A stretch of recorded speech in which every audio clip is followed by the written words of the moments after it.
Hello my dear students, मैं गुलशन गौमसी good life study circle में आपका स्वागत करता हूं। Be ready, 10th class. Yes, result आने वाला है। जैसा कि मैं आपको बता दूं, नेक्स्ट डे कल या परसों में आपका रिजल्ट पक्का आउट हो जाएगा। आप रेडी रहिए, अपना एडमिट कार्ड निकाल लीजिए। आपको अगर रिजल्ट देखना आता है, आजकल तो काफी बच्चों को आता है तो बहुत अच्छी बात है, नहीं आता है तो अभी ही कोई भी वीडियो जाकर देख लीजिए कैसे निकालना है। सीबीएसई की साइट पर ही जाना है। एक बात याद रखना, रिजल्ट चेक करते टाइम मैं आपको कुछ चीजें बता दूं आज ही, किसी को कोई ओटीपी नहीं फिल करना है कहीं भी। ये फ्रॉड बहुत ज्यादा हो रहा है। पेरेंट्स का नंबर डाल दो, फिर वो कहते हैं अपना नाम लिखो, कोई फोन नंबर नहीं डालना है। आपने सीबीएसई की साइट पर जाना है, वहां पर जाकर रिजल्ट को चेक करना है। आपका रोल नंबर डलेगा, एडमिट कार्ड नंबर डलेगा, है ना। तो इस तरह से आपका स्कूल आईडी डलेगी, जैसे पहले डली थी सेम वही चीजें डलनी है। इसके अलावा आपने कुछ भी ऐड नहीं करना है। आपका नाम लिखा जाएगा, ना कोई ओटीपी चाहिए, ना कोई फोन नंबर चाहिए। मुझे ऐसी रिपोर्ट मिली है, बच्चों ने बताया कि हमारे साथ तो बहुत फ्रॉड हुआ, पापा का नंबर हैक हो गया, पापा के नंबर से पैसे निकल गए, पापा को बार बार मैसेज आने लग गए। ये सब चीजों से आपने कोई ओटीपी की कुछ जरूरत नहीं होती है, कोई आधार कार्ड नंबर नहीं चाहिए होता है रिजल्ट निकालते टाइम में, और ना आपको पहले चाहिए था अगर आपको एक्सपीरियंस हो तो, ना आपको कंपार्टमेंट के रिजल्ट के लिए चाहिए। जैसा कि नोटिफिकेशन आया है कि आप इसके बाद कैसे कैसे प्रोसेस कर सकते हैं, नेक्स्ट वीडियो में वो नोटिफिकेशन भी आपको पढ़ के सुना दूंगा। लेकिन 10th वाले बिल्कुल भी टेंशन ना ले, अगर दो में भी कंपार्टमेंट भी, तो जिस तरह से 12th का रिजल्ट आया है वो रिजल्ट बहुत अच्छा रहा है। पूरी उम्मीद है 10th का रिजल्ट भी बहुत अच्छा रहेगा, कहीं भी कुछ भी डाउट नहीं है। पेपर बहुत अच्छी तरीके से चेक हुआ है।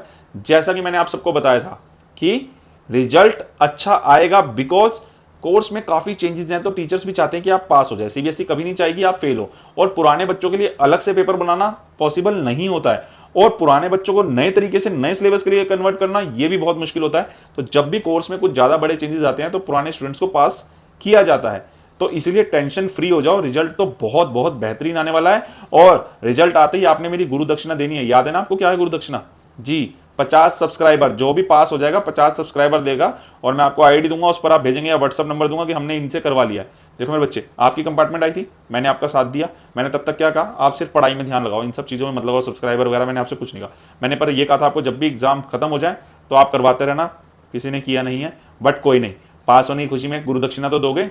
गुरु दक्षिणा का सिस्टम तो हमेशा ही चलता आया है, वो आपको देनी ही चाहिए। तभी वो जो भी आपने थोड़ा बहुत मुझसे सीखा होगा, मैंने आपको काफ़ी एमसीक्यू की ट्रिक्स बताई, कुछ क्वेश्चंस निकाल के दिए। काफ़ी बच्चों ने कहा कि हाँ, हम उस वजह से काफ़ी क्वेश्चंस क्रिएट कर पाए। वहाँ पर क्वेश्चंस थोड़े से घूमे हुए थे, मैं मानता हूँ, लेकिन देखो सेम मेरे से पूछ के पेपर, मैं पेपर लीक नहीं कर रहा था। मैंने आपसे इस छोटे से टाइम में कंपार्टमेंट का, आपका रिजल्ट आने से कंपार्टमेंट के पेपर तक के छोटे से टाइम में मैंने आपको क्या प्रोवाइड नहीं किया, मेरे बच्चे सब कुछ प्रोवाइड करता रहा। आपको एक तो इन्फॉर्मेशन देता रहा सीबीएसई से क्या आ रही है। मैंने आपको पिछले साल के पेपर दिखाए, स्पेशली कंपार्टमेंट के कुछ चैप्टर सॉल्व करने की कोशिश की, कुछ क्वेश्चंस आपको सिलेक्टेड करवाए कि आप इसी टॉपिक्स को पढ़िए, याद करिए। काफी सब्जेक्ट्स के मैंने प्रोवाइड कराए। इवन इसके अलावा अगर आपको कुछ नहीं आता तो पेपर में कैसे भर के आना है कि आपको थोड़े बहुत मार्क्स मिल जाए, यानी बिना पढ़े भी आप कैसे पास हो सकते हो। इसके अलावा मैंने आपको बताया कि कंपार्टमेंट आने से आपको फायदा यह हुआ कि आपकी स्ट्रेंथ बनी है कि अब आप कोई भी पेपर 45 दिन में क्लियर कर सकते हो। लेकिन मैं फिर यही कहूंगा कि आप उन टॉपर से भी ज्यादा हाई लेवल के स्टूडेंट्स हो, बस आपको ध्यान देने की जरूरत है। वो लोग पूरा साल पढ़ के उतने नंबर लाए होंगे जितने आपने ये 40 दिन 30 दिन जो बीच में थे उसमें आपने स्टडी की। 13 मई को रिजल्ट आया था, जुलाई में एग्जाम हो गया। ये जो 1.5-2 महीने में जो भी आपने मेहनत की, क्योंकि शुरू में तो पढ़े नहीं होगे, सदमे में थे बच्चे, कोई रीचेकिंग करवा रहा था, और था भी ऐसा कि इस बार थोड़ी सी गड़बड़ तो हुई थी, ठीक है ना। लेकिन आप सब अब रेडी रहेंगे, जैसे ही पास होंगे जो भी मैंने मेहनत की है उसका फल आप मुझे जरूर देने वाले हैं, क्योंकि आपने ये सोचना है कि गुरु दक्षिणा तो हमें देनी ही है। तो उसी के साथ और आपके जितने भी स्कूल ग्रुप हैं सब में ये वीडियोस भेज दीजिए। कब कहाँ किसका भला हो जाए, ये मैं हमेशा कहता हूँ, ये हमारी स्ट्रेटेजी लाइफ टाइम रहनी चाहिए। लाइफ टाइम आप स्टूडेंट रहेंगे, मेरे साथ जुड़े रहिए।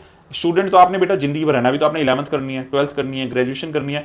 उसके बाद भी जब आप बड़े हो जाएंगे ना, अगर मान लो ऑफिस भी जा रहे हैं, आप ऑफिसर भी बन गए, तो मैं हमेशा क्या कहता हूँ, शाम को 1 घंटा अपने आप की नॉलेज को बढ़ाने के लिए जरूर दीजिएगा।